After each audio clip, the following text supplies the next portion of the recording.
சியான் விக்ரம் வந்து என்ன தவறு பண்ணியிருக்காரு அதை வந்து பார்க்கணும்ல. தான் நடிப்பில் இன்வால்மெண்ட்டில் எதுலேயுமே தவறு பண்ணல. இப்போ பொதுவாக வந்து படம் உருப்படியாக எப்போ வராது, நேரத்துக்கு ஷூட்டிங் வராமல் காசை வாங்கி போட்டு போய் சொல்லிட்டு இஷ்டத்துக்கு அங்கே வெளியில் அலையிறவங்க, அதுக்கப்புறம் கதைக்குள்ளே வந்து எக்கச்சக்கமாக உள்ள இன்வால்வ் ஆகி பூரா கெடுக்கிறவங்க, இந்த மாதிரி எந்த விதமான குற்றச்சாட்டும் அவர் மேலே கிடையாது. நீங்கள் வந்து ஒரு ஆக்ஷன் ஹீரோ ஒரு கையெல்லாம் இவ்வளோ தூரம் அப்படி வேணும் அப்படின்னா ஐ படத்தில் வந்து 2 எக்ஸ்ட்ரீம் பண்ணியிருப்பாரு.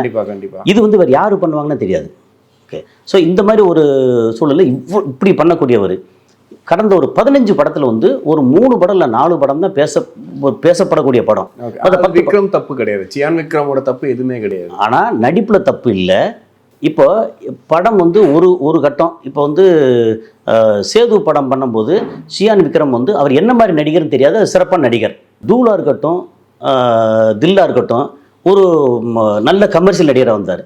அந்த பேஸ் இருக்கு இல்லையா, அந்த ரேஞ்சில் வந்து அடுத்தடுத்து அந்த ரேஞ்சிலேயே போகணும்ல. ஜெமினி வந்தது, நல்லதாக இருந்தது. அந்த அடுத்த ரேஞ்சில் இல்லாமல் திடீர்னு வந்து மஜான்னு ஒரு படம், அப்புறம் காசின்னு ஒரு படம். தான் வந்து ஒரு மிகப்பெரிய நடிகன்,